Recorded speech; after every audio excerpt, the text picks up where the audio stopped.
Vítor, bem-vindo. Estou muito feliz com a tua presença. Obrigado também. Eu só tenho a agradecer o convite e a oportunidade de falar de assuntos que realmente me dizem muito mesmo. Em primeiro lugar, quem é o Vítor Rodrigues? Ora bem, pois isso é uma pergunta difícil. Em termos metafísicos, eu diria que o Vítor Rodrigues é uma ilusão temporária. É um corpo que se mexe associado a pensamentos, emoções, etc., que tem uma narrativa também associada. Se calhar o Vítor Rodrigues mais profundo nem sequer tem o nome de Vítor Rodrigues e é sobretudo um ser vivo, consciente, ligado a um cosmos mais alargado.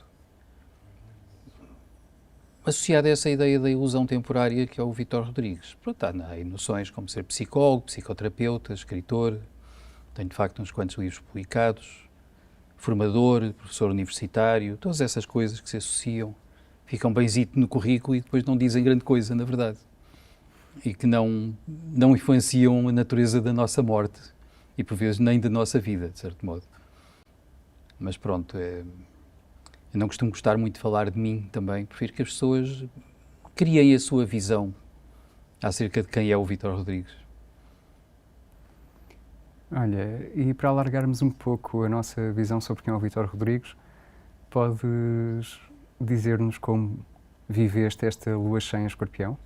De maneira muito peculiar, porque eu tenho um lado muito esotérico, muito esoterista e, portanto, as luas cheias são considerados momentos de possível estímulo espiritual e oportunidade para as pessoas se interiorizarem mais em profundidade.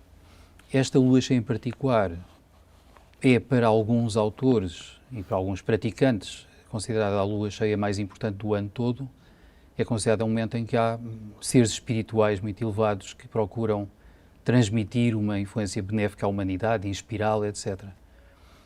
E ainda para mais, este ano, novo para autores, como por exemplo a Alice Bailey, a Escola Arcana e outros, este ano é um ano de decisões por parte de seres que procuram acompanhar a humanidade. E isso costumará acontecer a cada 100 anos, sendo o ano este. E, portanto, enquanto praticante espiritual, levei esta lua cheia muito a sério. E reservei a maior parte do dia para estar focalizado, para praticar algumas coisas. Bom, para mim foi muito intenso também.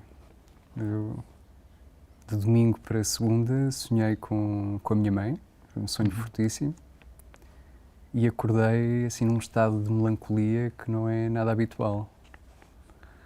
E durante uma caminhada em Monsanto, uma caminhada meditativa, percebi que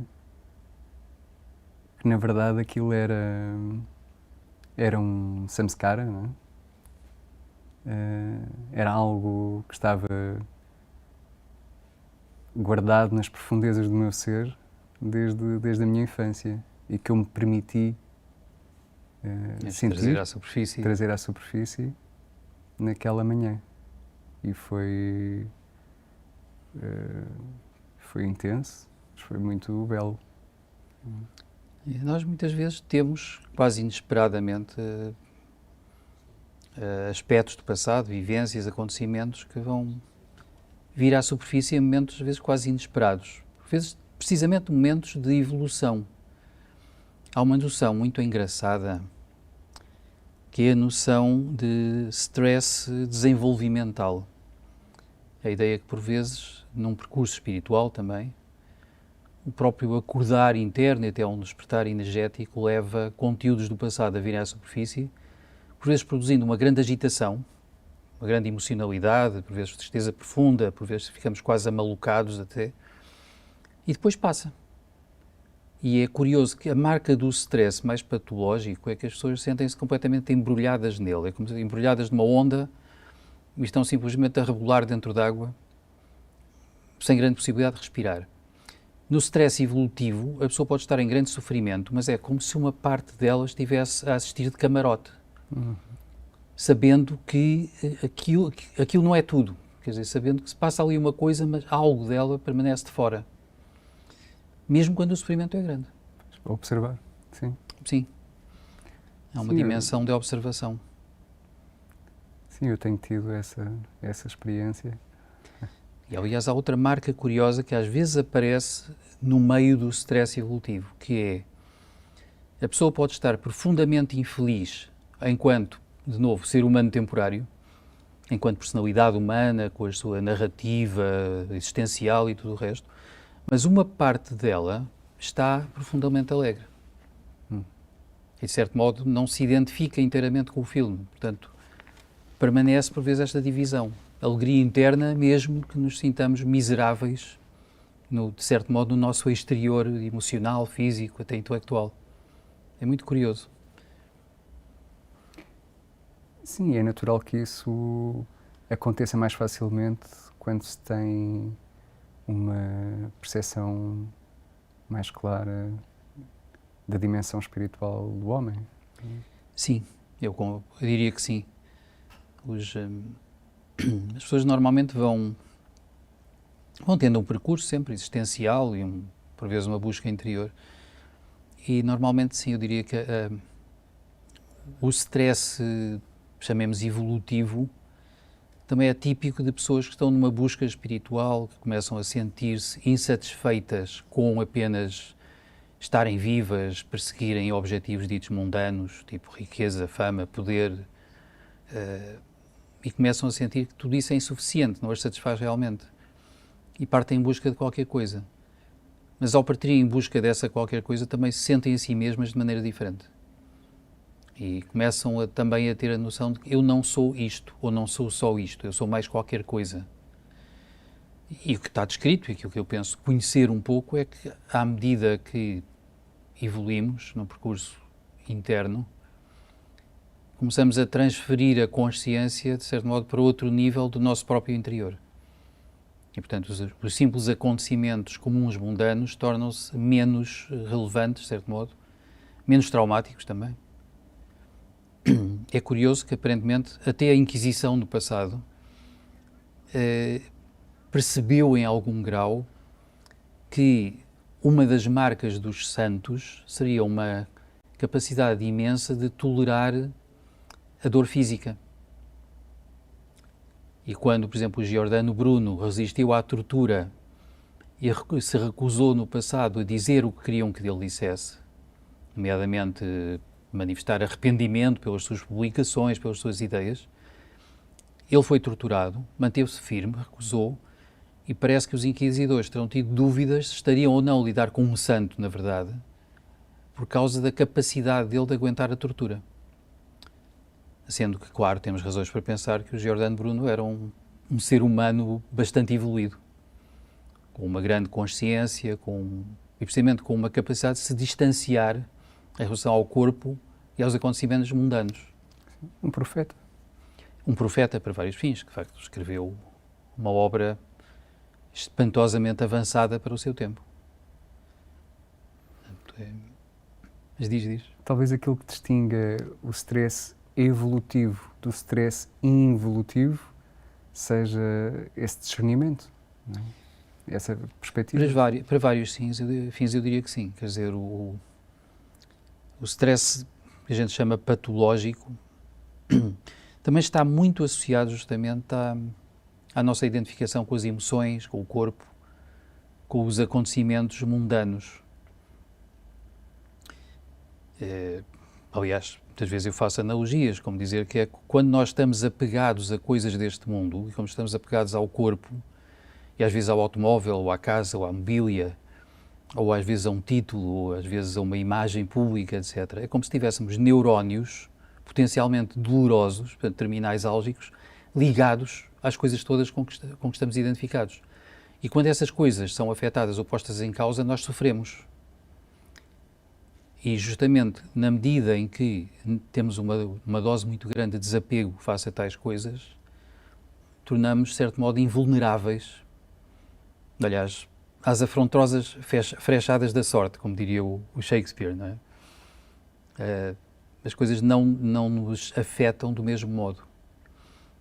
E, por outro lado, como também se diz, e com razão, na medida em que nos podemos tornar mais ricos espiritualmente, a pobreza corporal, a pobreza dos lugares, a pobreza no sentido de ter pouca coisa, poucas posses, não faz diferença nenhuma.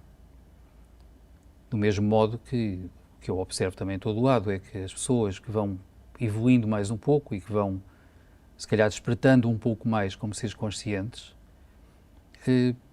deixam de atribuir qualquer valor à bravata dos donos do mundo, digamos,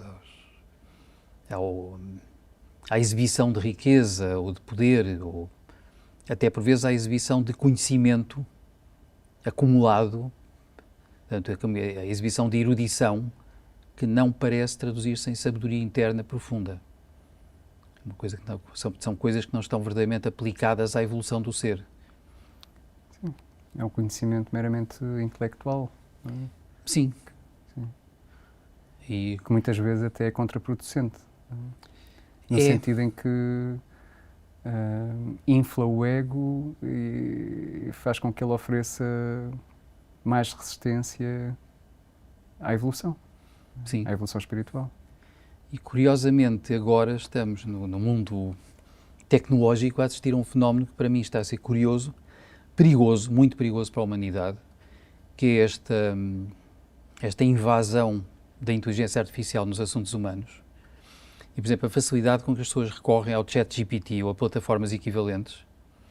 E aí constatas uma coisa divertida. Todas as respostas que o ChatGPT, por exemplo, pode fornecer às pessoas são intelectuais, são associações de conceitos, de palavras, são coisas bem articuladas, é conhecimento que aquela máquina, digamos, consegue arrebanhar facilmente, mas não vale nada em si. É só conhecimento. Não implica que as plataformas de inteligência artificial tenham realmente qualquer consciência e não tem nada a ver com o ser profundo das pessoas. Não as faz evoluir, etc. E, por outro lado, as pessoas estão realmente muitas pessoas estão a recorrer a plataformas de inteligência artificial quase como no tempo antigo tínhamos o gênio da lâmpada. Sonhávamos ter uma força misteriosa que nos servia e fazia tudo por nós. E então as pessoas, por vezes, estão a abdicar de serem donas da sua mente, da sua consciência, da capacidade criativa, da capacidade de articular conceitos intencionalmente, da capacidade de se focalizarem, desenvolverem força de vontade, a favor de entregarem tudo ao ChatGPT. O ChatGPT que faça, que resolva, que apareça com referências, que articule conceitos, que faça até sugestões pseudo-criativas. Isto é estupidificar o ser humano. Ou seja, eu diria que neste momento, e se não tivermos cuidado, estaremos a assistir a um movimento em que o advento da inteligência artificial estupidifica cada vez mais as pessoas e as torna cada vez mais incapazes e inúteis no que toca, às vezes até à sociedade, mas também em parte no que toca a si mesmas. Porque perdem capacidade de autogestão, perdem capacidade de saber gerir a mente, a memória, a concentração mental, a articulação de conceitos, a criação e tudo o resto. Sim, essa utilização absurda da inteligência artificial talvez seja apenas mais um passo num processo num processo que se arrasta há muito tempo, não é? Sim. Nesse tal processo de estupidificação do Sim. homem, que tem que ver com esta visão absolutamente materialista da vida, do mundo, não é? Sim, e claro, nós podemos interrogar-nos se os responsáveis planetários de grandes empresas e de governos que estão a implantar furiosamente a inteligência artificial na vida humana, se não terão alguma intencionalidade no que andam a fazer. Nomeadamente no sentido de tornar as pessoas ainda mais arrebanháveis, ainda mais controláveis. Portanto, a manipulação do humano, neste momento, está ao rubro em todo o lado. Como é que se explica a facilidade com que as massas são manipuladas do ponto de vista psicológico? Ora bem, já anda por aí há muito uma área do conhecimento conhecida precisamente como psicologia das multidões e das massas, não é? Aqui temos um problema. Há comportamentos de grupo que se observam há bastante tempo e que estão a ser usados. Uma grande parte das pessoas tem medo de ficar isoladas, tem medo de não se alinhar com a manada, com o grupo, com o que seja. Têm medo de se mostrar diferentes. Historicamente, também há um peso na humanidade, ou sobre a humanidade, porque efetivamente, aquilo que também outrora chamei os grandes inteligentes da história, tipicamente deram-se mal. Acabaram por ser maltratados. Muitas pessoas tiveram a cabeça cortada, foram exiladas, foram enforcadas, foram fuziladas, etc., por terem ideias diferentes. E foram precisamente as pessoas que fizeram a humanidade avançar. Só que porque eram pioneiros e tinham coragem, foram maltratados e reabilitados postumamente, por vezes muito depois. E eu penso que muitas pessoas têm de facto este medo, que também foi, eu diria quase também cultivado, durante a recente pandemia, como lhe tenha chamado. As pessoas ganharam um especial medo de manifestarem opiniões diferentes da maioria. E eu diria que muitas pessoas hoje em dia procuram não manifestar uma opinião própria, uma ideia própria, ou por vezes uma proposta inovadora, preferem esperar para ver o que a maioria parece achar, qual é a tendência de opinião, e então acompanham. Do mesmo modo que há um efeito perverso, que eu acho que anda por toda a parte, em que até por vezes artistas, mas também líderes de opinião e políticos, decididamente, procuram perceber o que é que a maioria quer ou gosta, ou quais são as tendências do momento, para acompanharem isso e tentarem beneficiar disso para ganhar votos, ou para ganhar likes, ou para ganhar prestígio, ou para vender um produto. Ou seja, muitos, até dos artistas modernos, tornaram-se mercenários. Já não estão, sobretudo, a tentar conquistar sabedoria e conhecimento, não estão, sobretudo, a tentar criar livremente, tentam criar produtos que sejam vendáveis. E isso perverte muita coisa, quanto a mim. Será que se pode rastrear este medo também ao vínculo ou à ausência de vínculo do bebê com a mãe? Será que podemos rastrear este medo à vida intrauterina? Será que o desamor, o desamparo endémico, porque, enfim, é natural que os pais, a generalidade pelo menos, não é? A maior parte das pessoas não possa dar amor aos filhos, porque também não recebeu, não é? Sim. Então, isto passa de geração em geração. Eu diria que sim. Este medo de que a mãe se zangue connosco, este medo de não ter o colo, não é? O medo da separação da mãe, que é inevitável, mas que é precipitado porque as mulheres também não estão em contacto com o arquétipo feminino, não é? Não têm uma visão muito altruísta nas relações, não é? Na vida. Então têm dificuldade em doar-se, não é? Porque elas próprias não estão em amor, têm dificuldade nesta doação à criança, ao bebê, não é?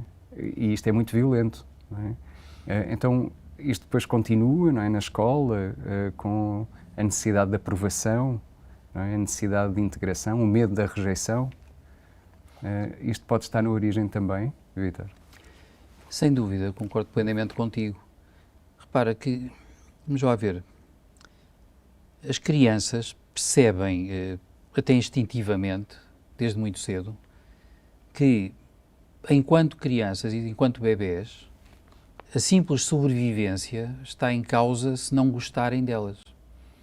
Ou seja, de algum modo as crianças sentem que, se não gostam delas, não lhes vão dar comida, não lhes vão dar ninho. não lhes vão dar também carinho, vão se sentir-se inseguras, vão sentir-se em risco mais ou menos constante de negligência, de afastamento e de ficarem sem possibilidade de sobrevivência. Portanto, a primeira vivência de amor para muitas pessoas está muito diretamente ligada ao instinto de sobrevivência. E quando as crianças recebem de maneira mais ou menos constante, sistemática, amor dos pais e das mães, com grande destaque, sobretudo nos primeiros tempos, de facto, isso dá-lhes uma segurança de base. E por vezes, nós observamos isso há muito, em estudos sobre as crianças e sobre a mais tenra infância, as crianças que mais se aventuram e que se sentem mais seguras são tipicamente as que recebem e receberam mais amor dos pais e da mãe. Portanto, se tentem as costas quentes para se aventurarem. E as crianças que se agarram mais desesperadamente aos pais são as que não estão muito convictas de ter a segurança, de terem retaguarda, digamos, afetiva. Por outro lado, eu costumo também pensar que os seres humanos, para se desenvolverem bem, sobretudo crianças, precisam de quem lhes dê presença, desde o útero, de preferência. Quem as reconheça e quem transmita que está lá para elas, que gosta delas, independentemente do que elas são e do que fazem. Aquela velha ideia, por exemplo, que vem do Carl Rogers e outros autores, de uma estima incondicional.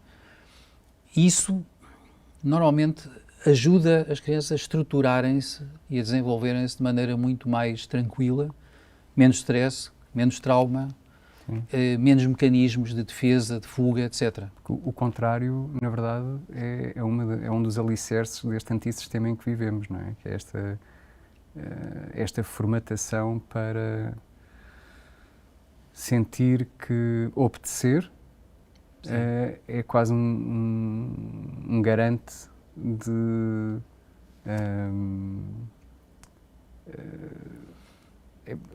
que é obedecendo que garantimos o nosso bem-estar. Sim, obedecendo somos aceites, não somos contestados, não somos postos de parte nem agredidos, não nos cortam a cabeça. É um pouco por aí, eu diria. E de facto temos também, como aliás há bocado também falámos um pouco à parte, não é? Uma sociedade muito patriarcal ainda, que ainda não valoriza devidamente o feminino. Uma sociedade em que por vezes vemos mulheres que ascendem a postos de poder, mas que se transformaram em homens no caminho.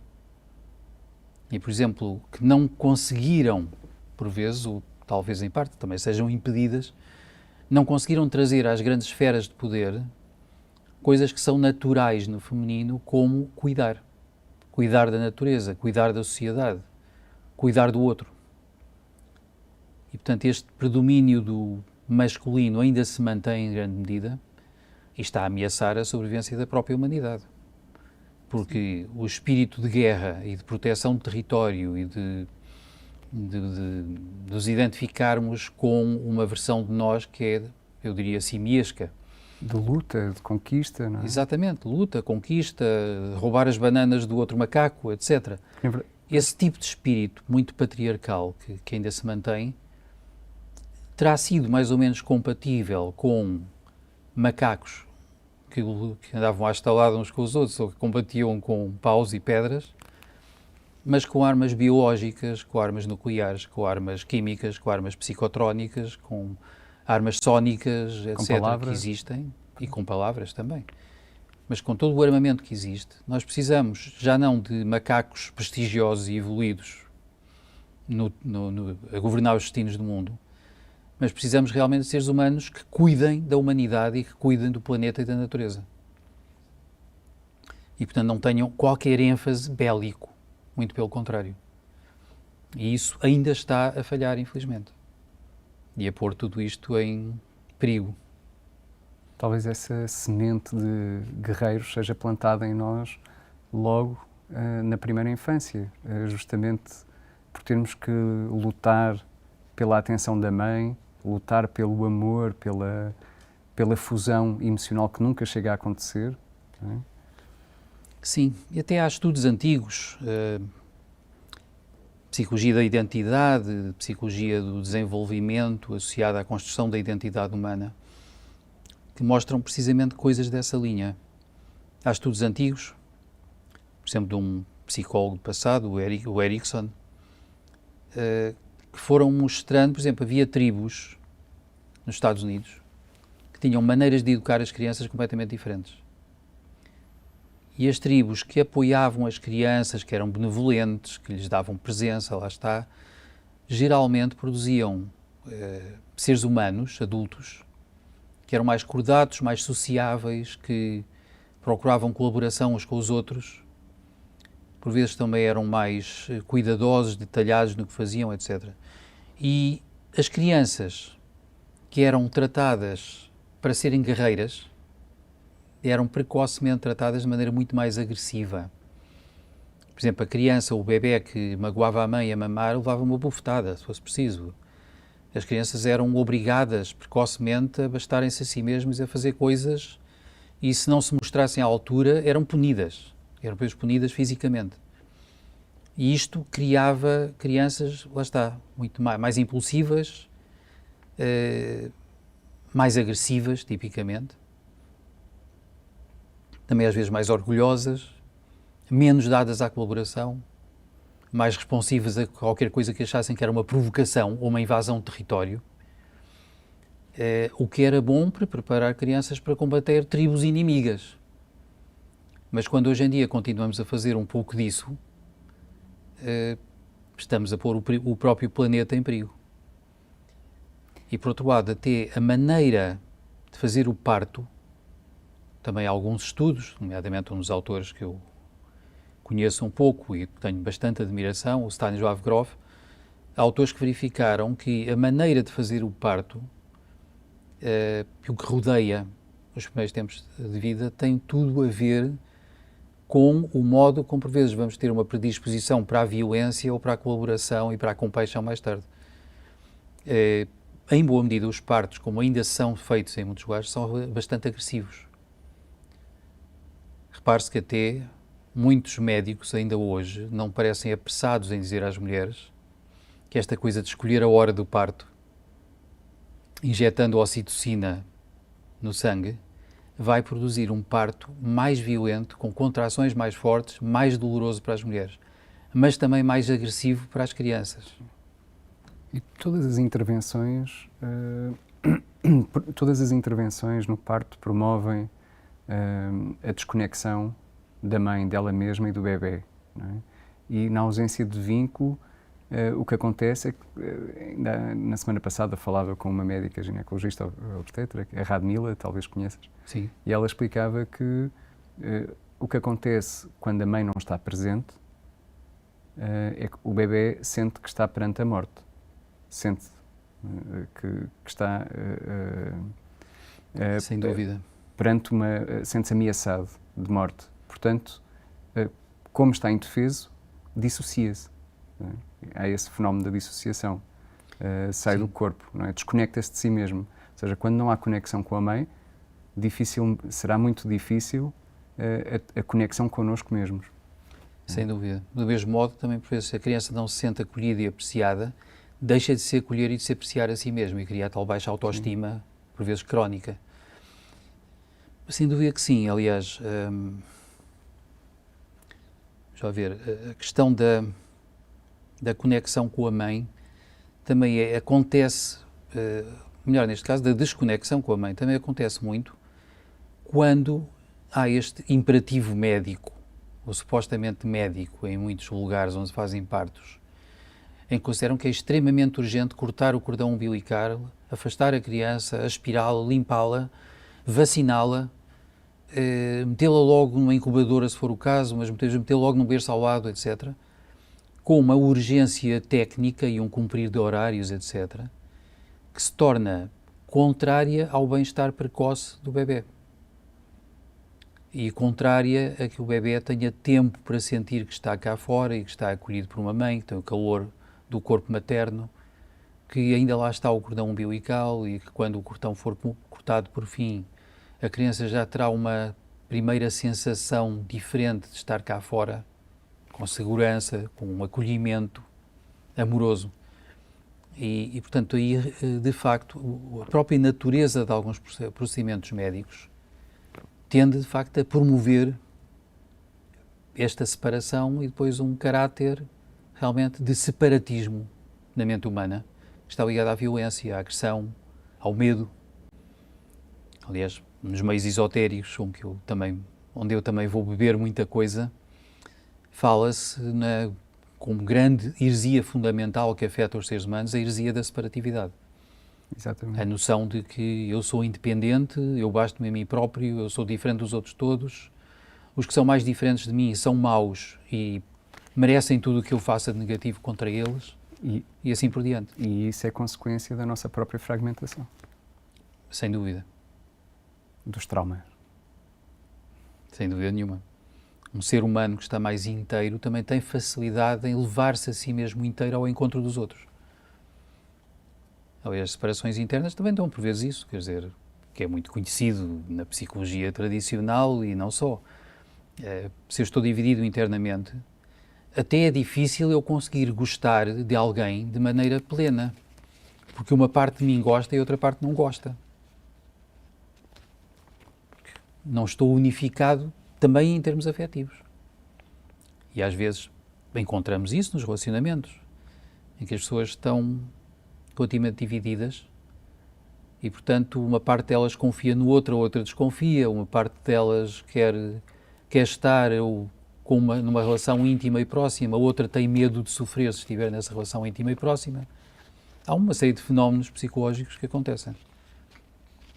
E nas situações de guerra, o que nós também vemos constantemente, nomeadamente por parte dos líderes, é a famosa demonização do adversário. Portanto, se eu penso que o outro país é, sobretudo, um país de demónios agressivos que querem comer-me ou querem fazer mal às minhas crianças, aos meus familiares, etc., é muito mais fácil eu tratá-los também de maneira desumana. Eu sou convidado a desumanizar para poder ser agressivo. E hoje em dia também é evidente que muitos líderes militares já observaram uma coisa que, num certo sentido, para eles ainda é melhor. É recorrer a máquinas de guerra, porque essas máquinas são máquinas, não têm sentimentos. E, portanto, já nem precisam de considerações de o outro ser bom ou mau, ou de o outro ser tão humano como nós, ou não. As máquinas são desumanas por natureza, não têm consciência. E se forem programadas para matar, matam simplesmente.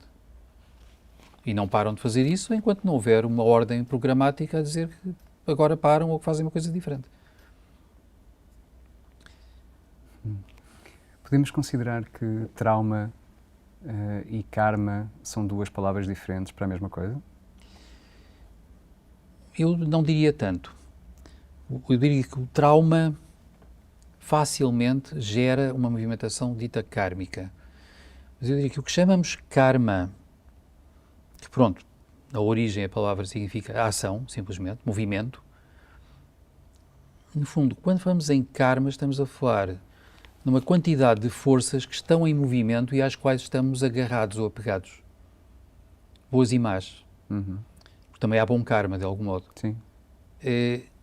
Enquanto essas forças não cessarem, ou enquanto estivermos presos a elas, estaremos entregues a mecanismos kármicos. Isto mesmo dentro de tradições espirituais. Sim. De novo, o que nos liberta do karma, mas também às vezes dos traumas que geram reflexos kármicos, na medida que geram apegos muito violentos, por vezes, necessidades muito violentas, necessidades de defesa, de proteção, etc. A grande solução, normalmente, parece ser o momento em que, justamente, encontramos estados de desapego em relação a muita coisa com que costumamos identificar-nos. De algum modo, talvez nos reidentifiquemos com coisas, vá lá, mais cósmicas, e o que chamamos karma ou cessa ou deixa de ter poder sobre nós. Talvez tu vês também em tradições iniciáticas que é típico os iniciados que passam por algumas revelações e que passam por um estímulo energético diferente e que têm momentos evolutivos importantes, é típico o iniciado receber um novo nome, que simboliza uma nova identidade. Um renascimento. Um renascimento. E com isso, eventualmente, uma libertação do karma que estava afeto à identidade anterior. Como eu digo por vezes também, é como se o Vítor agora se tornasse um Vítor 2 e o Vítor 2 já não gasta do mesmo, já não entra nos mesmos filmes. O trauma tem que ver com padrões tóxicos, né? De pensamento, de sentimento, de comportamento. Acaba por ter normalmente, repara, a ideia do trauma vem também de uma analogia para a esfera psicológica do trauma físico, da ferida, do osso partido. Uma ferida emocional. É uma ferida emocional, justamente. E à semelhança de uma ferida física... Que dá origem a uma máscara, não é? A uma personagem, a um padrão. Sim, frequentemente, um padrão defensivo. Até porque, repara, uma ferida física normalmente produz uma limitação temporária em que o corpo, para poder curar-se, precisa de parar. Então, partimos um braço. O braço tem que ficar parado numa posição adequada para que o osso possa recuperar. Portanto, o trauma, como uma consequência natural, produz uma cessação do movimento. E, por vezes, um encolher e um recear de mover por causa da dor. O trauma psicológico é muito semelhante nisso. Portanto, eu passo por momentos de sofrimento que deixam marcas, deixam memórias fortes, que, aliás, as emoções fortes costumam produzir memórias fortes, e, geralmente, isso produz medo. E o medo, tipicamente, o que é que o medo nos manda fazer? Manda-nos parar, manda-nos ficar quietos, manda-nos encolher, manda-nos aumentar a tensão para não nos mexermos e não nos manifestarmos com medo das consequências. E o trauma psicológico muitas vezes faz isso, quer dizer, cria-nos padrões de tensão, justamente, que nos impedem de sermos nós mesmos, de nos manifestarmos, nos mantêm encolhidos dentro de nós mesmos. Podemos considerar que são, digamos que, trilhos que começam a ser desbravados à catanada na nossa primeira infância ou até mesmo no parto, na gestação, e que, à medida que vão sendo percorridos, se vão tornando em caminhos, estradas, autoestradas. Sim. Aí, felizmente, diria eu também, por causa de outros aspectos. Eu penso que nós todos temos também um lado saudável, uma espécie de instinto de expansão e de saúde. De algum modo, temos uma força de crescimento que é física e fisiológica, na infância, nomeadamente, é muito exuberante, mas que também é psicológica e espiritual. E isso normalmente faz-nos, de uma maneira ou de outra, procurar libertação, expansão, novos caminhos, novo conhecimento, novos instrumentos. E isso, por vezes, também faz com que seja possível, felizmente, até para muitas pessoas, conseguirem recuperar-se a si mesmas psicologicamente e espiritualmente, até por vezes sem a necessidade de apoio de terapeutas. Por vezes o terapeuta é um facilitador, é alguém que ajuda, que tem um conhecimento na área, etc. Mas por vezes as pessoas têm uma tal força de crescimento que acabam por conseguir expandir-se e progredir por si mesmas. Repara, o que tu descreveste há bocado, no início da nossa entrevista, também que aconteceu contigo, uma espécie de um toque rápido com a tua infância, possivelmente, com problemas que lá estavam, e um sentimento que reapareceu quase do nada, momentâneo, se calhar foi um mecanismo espontâneo de autocura também. Numa época de expansão, chamemos energética e de consciência, como a tal lua cheia de maio, se calhar foste desenterrar qualquer coisa para libertar. Sim. Para desbravar, para soltar. E isso também acontece, felizmente. Sim, eu senti nitidamente, que eu há pouco comentava contigo, não é? Que foi uma sensação de uma necessidade desesperada ou desesperante do colo da minha mãe, assim, uma extrema vulnerabilidade. Ou seja, exatamente. Isso tinha que vir e lá está, por vezes, quando nos confrontamos com sentimentos desses, com a intensidade deles, e conseguimos simplesmente, desta vez, lidar com eles de modo mais maduro, desapegado, tranquilo, eles revelam-se e depois, eventualmente, dissipam-se. De novo, é uma das manifestações que acontece, às vezes, no tal stress evolutivo. quando nós entramos, por outro lado, em negação e nos recusamos a sentir, não é? Que há uma deturpação da realidade, isso começa logo na primeira infância, enquanto bebês, não é? Porque, por vezes, ultrapassa aquele ponto, a dor ultrapassa aquele ponto tolerável, não é? Para Sim. nós. E nós simplesmente fingimos que aquilo que está a acontecer não é real, não é? Não está a acontecer na realidade, não é? Há uma negação, não é? Há uma deturpação da realidade. Sim. A deturpação da realidade define loucura também, não é? Isso significa que, de certa maneira, estamos todos loucos? Isto é um mundo de loucos? Para muitos fins eu diria que sim, estou plenamente de acordo. E aliás, pronto, é uma coisa que também está constatada há muito, que acontece com muitas pessoas e que acontece de maneira muito marcada justamente na infância, por vezes, é quando um ser humano passa por uma situação que é demasiado brutal, agressiva, dolorosa e por vezes também incompreensível ou injusta, como são situações por vezes de abuso físico, sexual, emocional intenso, a solução, porque aquilo não tem solução corporal, física, por vezes a criança não tem como fugir, não tem como escapar fisicamente, não tem como compreender intelectualmente. O que é que resta? É uma espécie de ideia, entre aspas, em que, não, isto não está a acontecer comigo, isto não sou eu, isto não está a passar-se neste lugar, isto não está a passar-se com esta pessoa, isto não está a passar-se desta maneira. E então, de maneira mais ou menos radical, há uma espécie de fuga, de certo modo, para dentro e uma tentativa de negar a situação nos seus vários aspectos. Relacional, física, emocional, etc. Isto, por vezes, fica com uma marca e mais tarde pode levar-nos a algumas medidas de loucura, chamemos. Porque assim que surge uma coisa mais estressante, mais difícil, mais dolorosa, ok, já não sou bem eu, já não estou bem ali, já não está a acontecer aquilo, deve ser outra coisa diferente. E se não lidamos com as situações desafiantes que a vida nos traz, não é possível evoluir, não é possível crescer. Ou pelo menos é muito mais difícil, sem dúvida, porque ficamos nestas negações variadas. Repare-se também que uma das consequências do sofrimento contemporâneo e por vezes deste susto constante que é cultivado pelos órgãos de comunicação, nomeadamente, que nos apresentam sobretudo más notícias. Há um velho adágio norte-americano, não é? Good news, no news. Só é vendável aquilo que é negativo, de algum modo. Isto produz medo constante nas pessoas. Esse medo constante leva-as a encolherem-se e, por vezes, a negarem-se a encarar em profundidade as fontes do medo. As pessoas procuram escapes. E os líderes da opinião dão-lhes escapes, que são alienações variadas.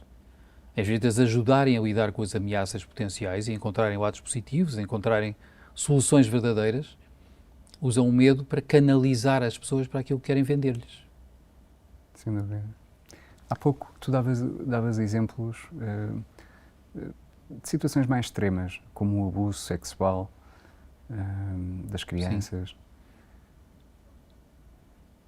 Na verdade, eu creio que talvez haja uma crença de que só essas situações mais extremas é que causam trauma.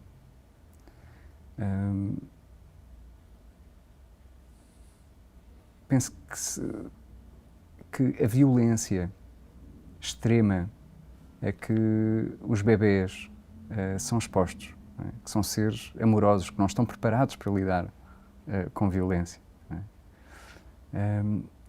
E a violência a que eles são sujeitos seja extremamente traumática, só que é uma violência que está normalizada. Sim. Então, muita gente julga que não tem traumas absolutamente nenhuns, que está sã. O Carl Jung dizia: traz-me um homem são e eu curá-lo-ei. Tu que já conheceste alguém são? Inteiramente são, não.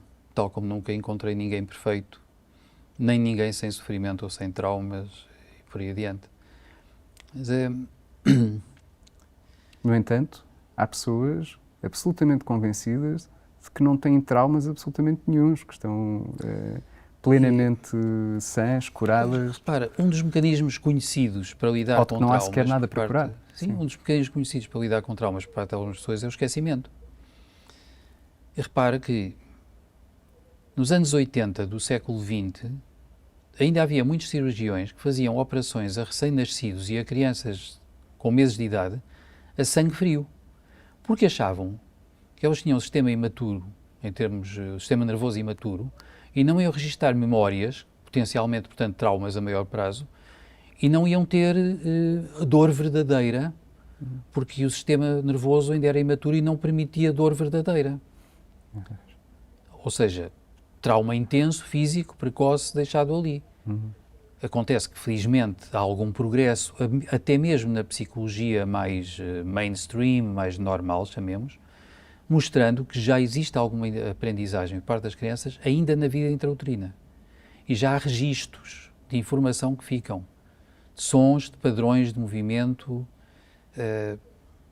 há reconhecimento de coisas. E também já se percebeu que crianças praticamente recém-nascidas já começam a fazer diferenciações entre formas e padrões de formas cá fora e padrões de som. E também já começam a mostrar preferências por formas e por padrões de som, etc. E nitidamente, portanto, já conservam memórias. Mas havia esta noção. E algumas pessoas ainda a têm. E algumas pessoas ainda acreditam plenamente que nós não nos lembramos de nada da infância porque não tínhamos memória de nada. Ou seja, noutros termos, não se passou nada digno de registro até termos 2 ou 3 anos de idade. Quando, na verdade, isso é consequência de trauma. Sim. E quando, por vezes, o facto de trauma. termos esquecido coisas terríveis não quer dizer nem que não aconteceram, nem que não foram terríveis. Sim. E o terrível é subjetivo, na medida que, tal como diz o Gabor Maté, trauma não é aquilo que nos acontece, é aquilo que acontece dentro de nós em resposta àquilo que nos acontece. Precisamente.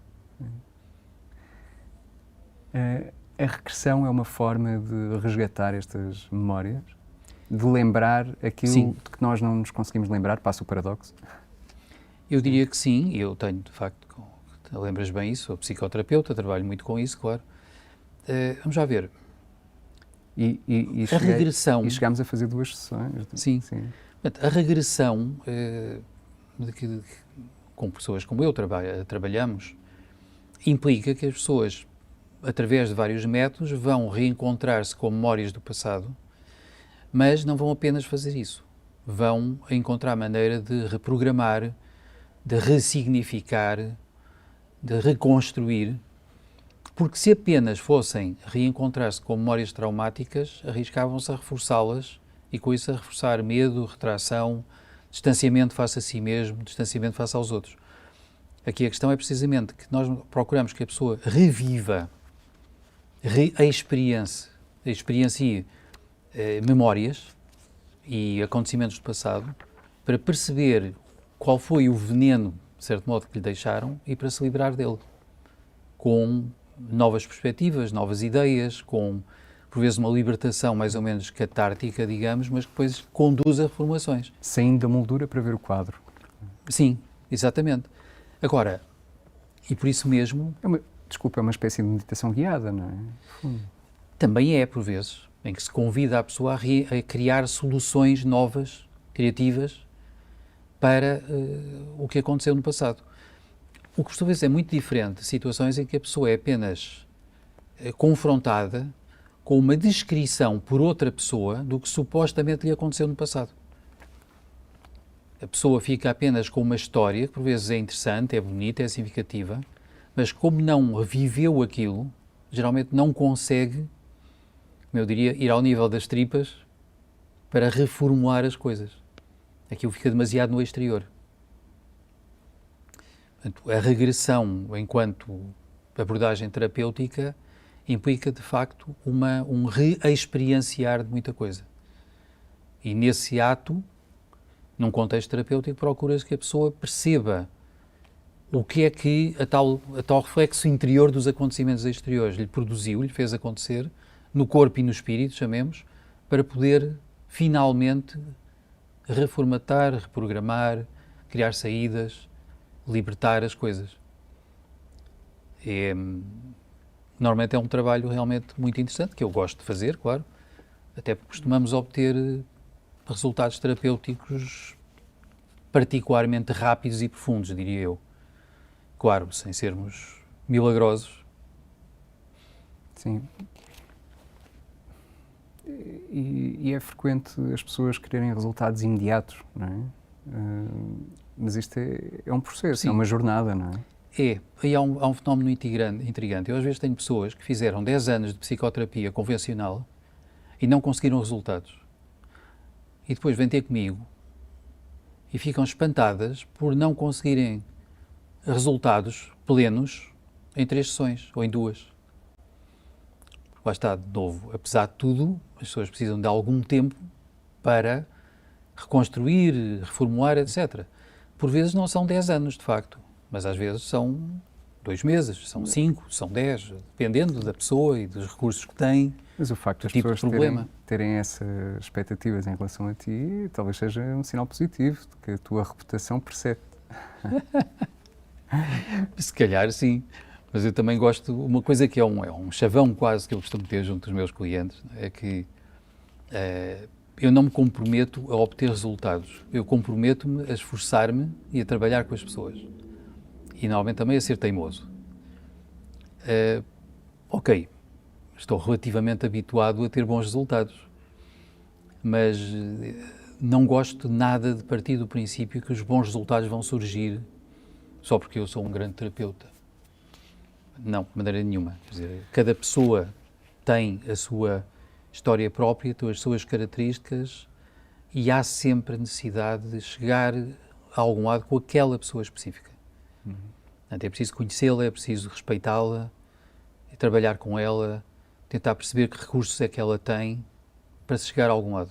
E imagino que seja necessária uma grande dose de amor, de altruísmo, de generosidade. Eu diria que sim. Essa parte precisa estar presente de algum modo. Aí eu costumo ter facilidade porque eu adoro a humanidade e adoro seres humanos. Portanto, normalmente é relativamente fácil interessar-me pelas pessoas e procurar fazer o meu papel. Normalmente é. E como é que despertou em ti este fascínio pela mente humana? Foi uma tentativa de tentares compreender a ti mesmo? Também foi, sem dúvida nenhuma. Eu, enquanto criança, era muito introvertido, muito tímido e, portanto, passava muito tempo a pensar em mim, nas coisas, a observar-me, tentar observar-me por dentro. Mas também, desde que me lembro quase ser gente que tenho tido um longo interesse pela mente humana, pelos mecanismos em mim próprio e no exterior. Os mecanismos mentais, o modo como funcionam os sentimentos e os pensamentos e como é que se compreendem as coisas. Portanto, para mim, digamos também, até o interesse filosófico tornou-se, sobretudo, interesse pela mente e pelos nossos mecanismos internos. E isso deu origem também a muita coisa escrita, de facto. Tem havido tantos avanços na medicina.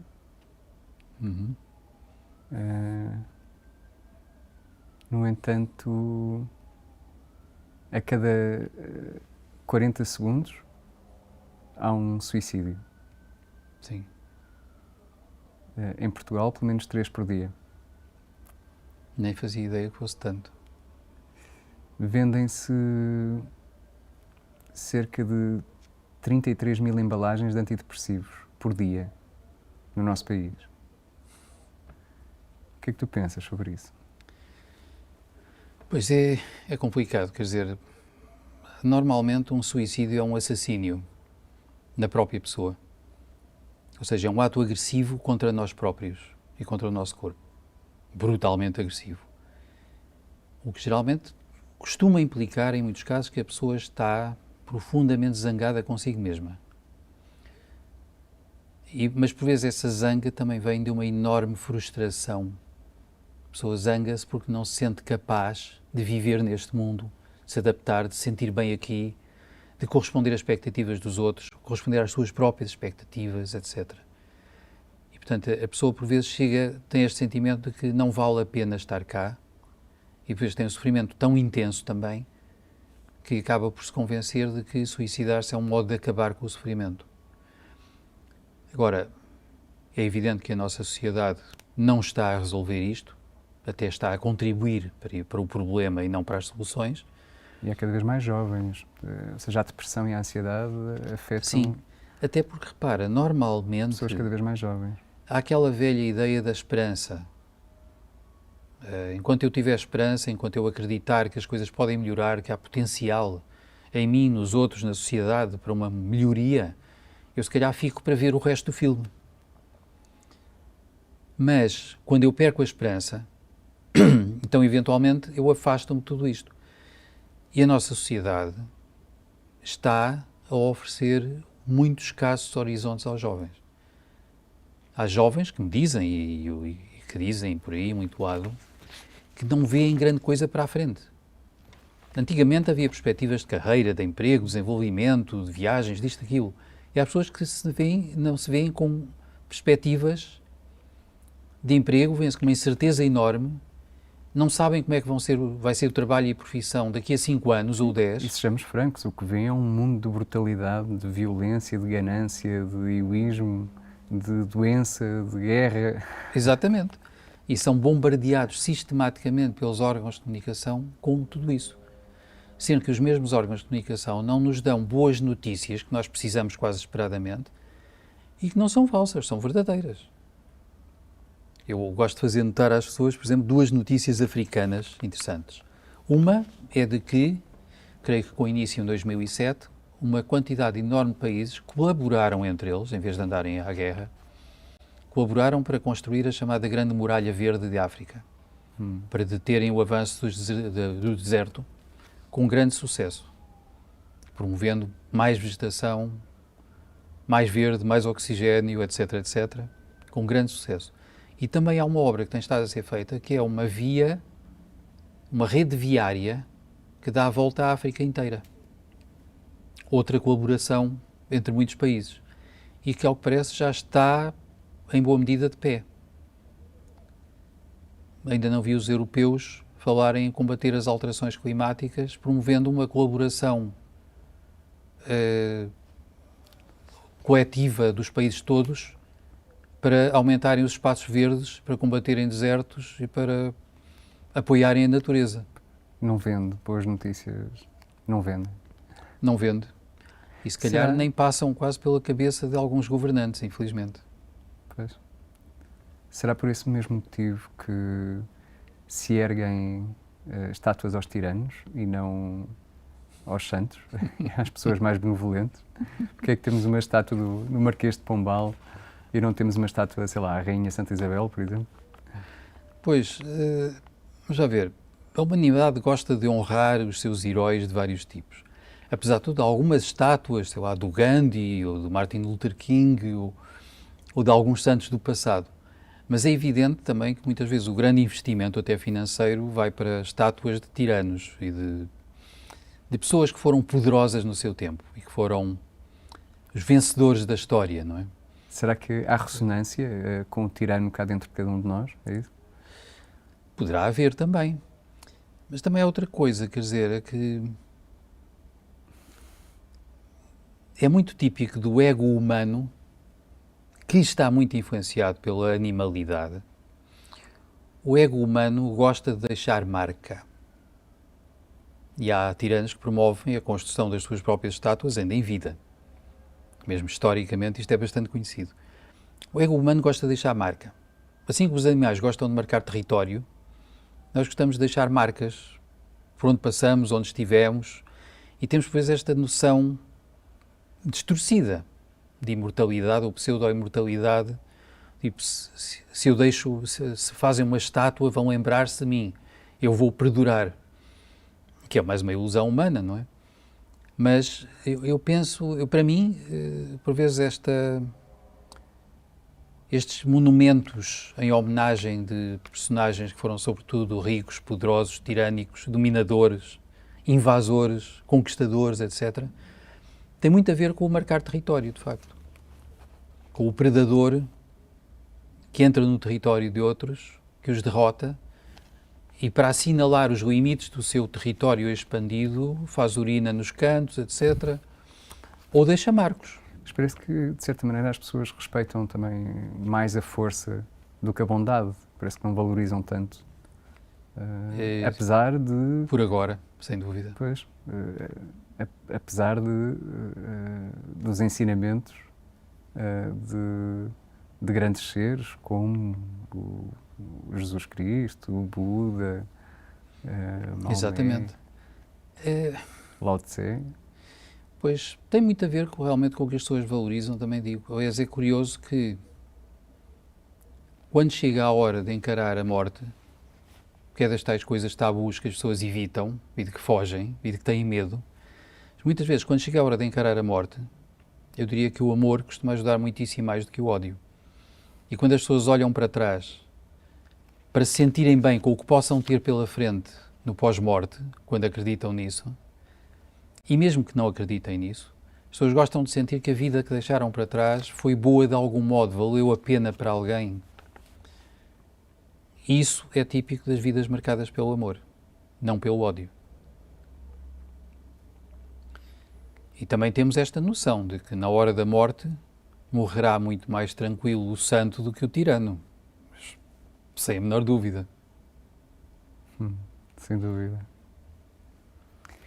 Há pouco não te cheguei a perguntar qual é a tua perspectiva sobre a utilização dos fármacos. Na verdade, o tratamento serve em grande medida para camuflar os sintomas, não é? Não para enfrentar verdadeiramente o problema. Não é? Sim, é uma antiga questão. Quer dizer, já é conhecido que muitas vezes as farmacêuticas patenteiam produtos que supostamente aliviam sintomas e que as pessoas querem e conseguem lucros monstruosos, porque por vezes, por serem donos de patentes, podem escolher o preço. E, portanto, podem gastar €1 e vender por 200. E, por vezes, é mesmo o que fazem. Portanto, o lucro acima de tudo. O Deus Supremo, para muita gente do mundo materialista, é aquilo que é chamado, por vezes, Dollar Almighty. Ou Euro Almighty, e por aí adiante. Agora, um fármaco, uma anestesia, está a promover uma desconexão de mim mesmo, não é? Ou seja, uma negação. Sim, e em certa medida, o fármaco, e por vezes o que acontece? A maior parte dos fármacos conhecidos têm efeitos secundários, ou seja, não fazem só bem, também fazem mal. O bem que fazem é limitado, é sobretudo alívio de sintomas. E aí temos um pequeno problema, que é transversal ao mundo dito capitalista, neoliberal, etc., que é a noção de querer o lucro, e cada vez mais lucro, e querer controlar a entrada do lucro, torná-la previsível. É aí que temos a noção no mundo dos objetos da obsolescência programada. Ou seja, eu não quero um carro que dure 200 anos. Eu quero um carro que dure poucos anos e que precise ser substituído porque já não funciona, mas também porque já não tem o design que as pessoas aprovam, porque é considerado obsoleto. E também não quero uma cura que faça a pessoa ficar saudável aos 50 anos. Porque eu perco a clientela e deixo de controlar e garantir a preservação das clientelas. Portanto, não me interessam curas nesse sentido. Interessam preservação de alguns sintomas e controle de sintomas a conta-gotas. Portanto, interessa-me que as pessoas comprem o meu produto porque têm dores, porque têm sofrimento, porque se sentem mal ou porque querem viver mais um bocado. E estes produtos eu vou fornecendo progressivamente, mas a cura é contrária ao negócio farmacêutico, para alguns fins. As alas psiquiátricas dos hospitais sempre me causaram muito desconforto. Mas não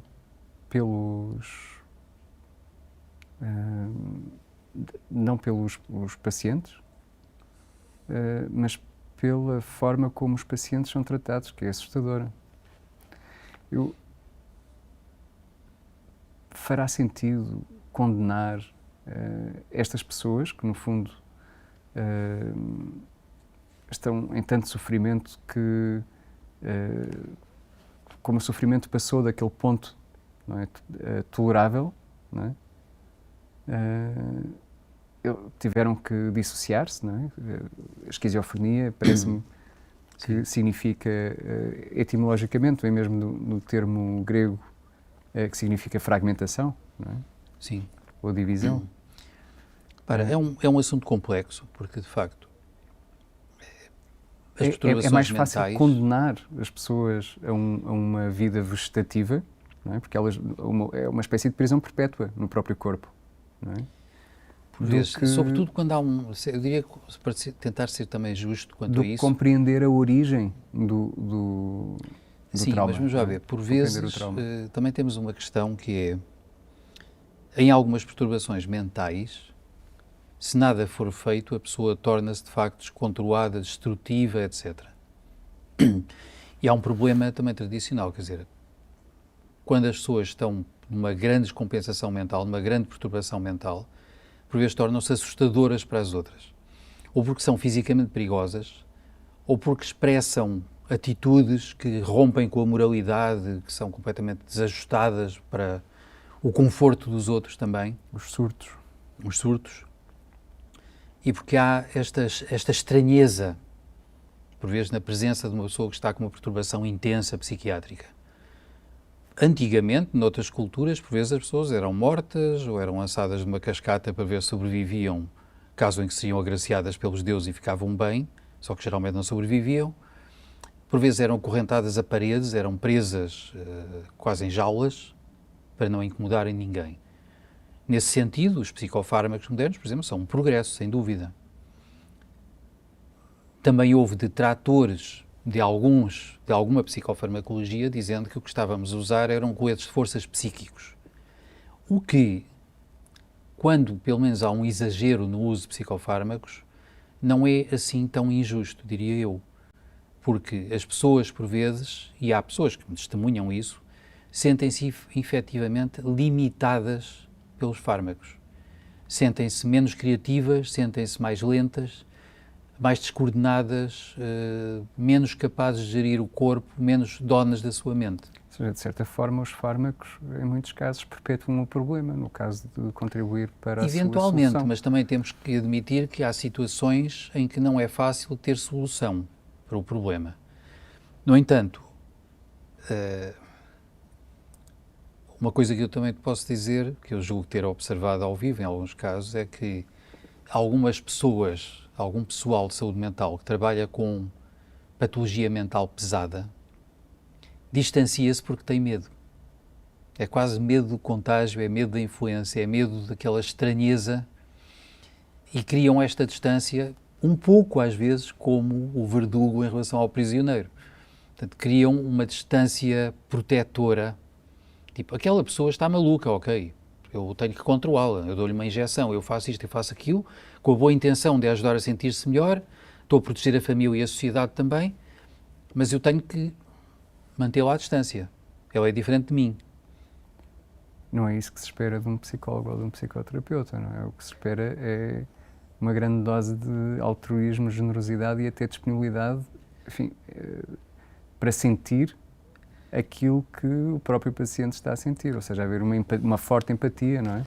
Sem dúvida, mas por vezes também não é muito fácil para as pessoas ou para todo o pessoal de saúde conseguir isso, porque há realmente um elemento de medo e de estranheza com que não é muito fácil lidar. Sim, a verdade é que somos todos, em maior ou menor grau, vítimas deste antissistema, não é? E do medo, sim, não é? Sem dúvida que sim. E, aliás, é uma sociedade traumatizada. Os médicos também. Os médicos também, para muitos fins. Eu tenho encontrado pessoas com várias medidas de perturbação mental que nitidamente parecem gostar quando eu lhes digo diretamente coisas como, sabe, eu percebo que, do ponto de vista comum, você é uma pessoa que está maluca. Mas isso não me incomoda nada. O que eu quero perceber é o que é que sente, o que é que está a acontecer consigo, o que é que se pode fazer em relação a isso. E, por vezes, há coisas que as pessoas acham que são maluqueira e, se calhar, não são. Portanto, vamos lá conversar, trabalhar e ver onde é que nós chegamos. Mas não vou dizer, tipo, não, você está ótimo, qualquer coisa assim. Não vou entrar em negações. Vou é tentar agarrar a coisa como ela é e como ela se apresenta. Tal como quando as pessoas, às vezes, descrevem até o que o comum das pessoas chama logo alucinação e delírio. Eu digo, ouça, muitas pessoas vão chamar isso só alucinações e delírio e vão achar que o seu cérebro está avariado e que tem alterações bioquímicas severas, talvez de raiz genética, mas eu quero perceber o que é que realmente sente e, a priori, prefiro não achar que sei. A priori não sei avaliar. Até porque nós também, mais uma vez, historicamente, sabemos que algumas pessoas consideradas mentalmente perturbadas, de facto, tornam-se improdutivas. Não são propriamente criativas, não deixam grande marca útil a outros e a si mesmos, etc. Mas há pessoas que, por critérios psiquiátricos mais ou menos contemporâneos, seriam consideradas malucas, deixaram marcas históricas impressionantes. Fizeram muito bem à humanidade. Então, qual é a nossa medida, afinal? Qual é a bitola? Sem dúvida. E já te deparaste com casos de obsessão espiritual? É uma área delicada, mas sim. Muitas vezes casos em que as pessoas estão, aparentemente, debaixo da influência de uma força estranha ou de uma presença estranha. Claro que, cientificamente, é uma área fugidia, é uma área difícil. Eu não posso, de modo nenhum, dizer que está demonstrado pela psiquiatria ou pela psicologia que há vida além da morte, ou que há entidades que podem estar coadas a nós, a influenciar-nos, etc. Mas há já muita investigação, como eu diria, não parva, que mostra que a possibilidade de vida além da morte é uma possibilidade clara e que merece ser encarada com muita seriedade. Há muita investigação sugestiva e até muito recente, contemporânea, nessa área. E se assim é, então, se há vida além da morte, os mortos continuam. E se continuam, quem sabe, podem interagir ainda de alguma maneira com a nossa suposta realidade. E, portanto, connosco. E, portanto, com as pessoas. E talvez com o corpo e talvez com a mente. Portanto, a possibilidade da vida além da morte, que também é assustadora para algumas pessoas, levanta-nos essas ideias. E eu posso dizer que, por vezes, clinicamente, trabalharmos com uma hipótese de trabalho estranha, como, por exemplo, a pessoa estar a ter dificuldades nesta vida por causa de coisas que sentiu e que lhe aconteceram em vidas anteriores, ou com uma hipótese de haver entidades a influenciarem, isso às vezes dá origem a resultados clínicos rápidos e fundos que, de outro modo, não acontecem. Isto é um pouco como quando, na medicina, se erra o diagnóstico. Eu estou a tentar tratar uma doença baseado num diagnóstico errado, com uma terapêutica que é adequada não para aquela doença, mas para outras.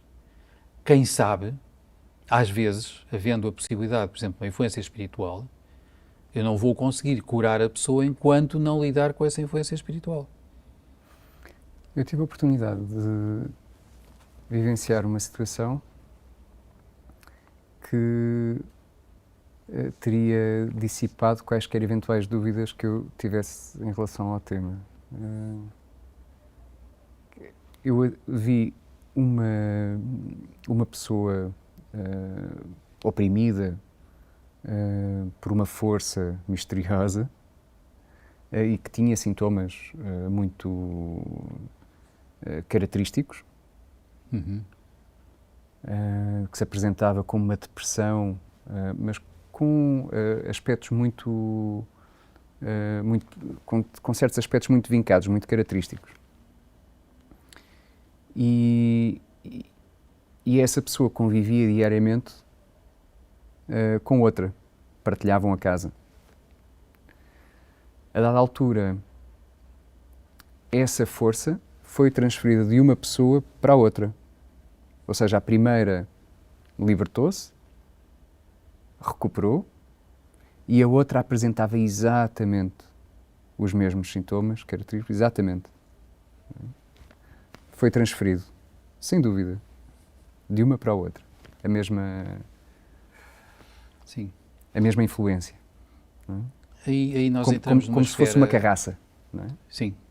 Entramos numa esfera muito complexa, realmente, mas onde eu diria que, por vezes, podemos ter melhores resultados quando a intenção é ajudar alguém, admitindo hipóteses dessas, do que com as hipóteses apenas ditas de linha materialista. Com a ressalva de que, cientificamente, há muito caminho a percorrer. Agora, eu já vi coisas de todas as espécies. Lembro-me de uma cliente há bastantes anos que, inesperadamente, numa sessão, começou a sentir dores violentas nas costas e, momentos depois, apercebeu-se de que aquelas dores eram as dores de uma pessoa da família dela que tinha morrido meses antes com um cancro e com dores violentas. E essa mulher ficou perfeitamente aterrorizada no momento porque sentiu a presença da pessoa falecida e sentiu que as dores vinham da pessoa falecida. E depois trabalhou-se isso e ela ficou perfeitamente bem. Mas lá está. Isto não prova que seja verdade que estava lá uma pessoa falecida e que estava a transmitir-lhe os sintomas. Mas ela teve manifestações de dor violenta corporal, física, ficou legitimamente aterrorizada, não tinha quaisquer indícios de alucinações, psicose, etc. antes, e no fim da sessão estava perfeitamente bem. E não manifestou surto nenhum, nem perturbação nenhuma, pelo contrário.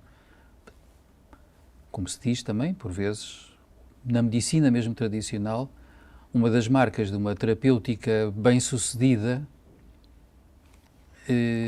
confirmando um diagnóstico bom, é precisamente isso. É um percurso em que se diagnosticou, fez-se uma intervenção. Se a intervenção resultou, reforça a ideia de que o diagnóstico provavelmente estaria correto. Aqui, por vezes, há intervenções, se quiseres, amalucadas, que quando produzem, por vezes, excelentes resultados, nos levam a pensar que, ok, talvez o diagnóstico, por estranho que seja, possa estar correto. Acreditas que esta vontade de cura dá sentido à vida? Ou seja, de autocura, de evolução, não é? De libertação? Sim, aí eu diria também uma coisa muito budista, que todos os seres em geral querem sentir-se bem, querem ser felizes. Podemos depois discutir que felicidade é essa, se calhar tem níveis, se calhar a felicidade da alma não é o mesmo que a felicidade do nosso ser temporário e mundano, mas eu diria que sim. E, portanto, as pessoas com naturalidade procuram eliminar o que obstaculiza o bem-estar profundo interior, seja no corpo ou na mente. Então, procuram cura, procuram libertar-se para justamente poderem crescer, expandir-se, etc.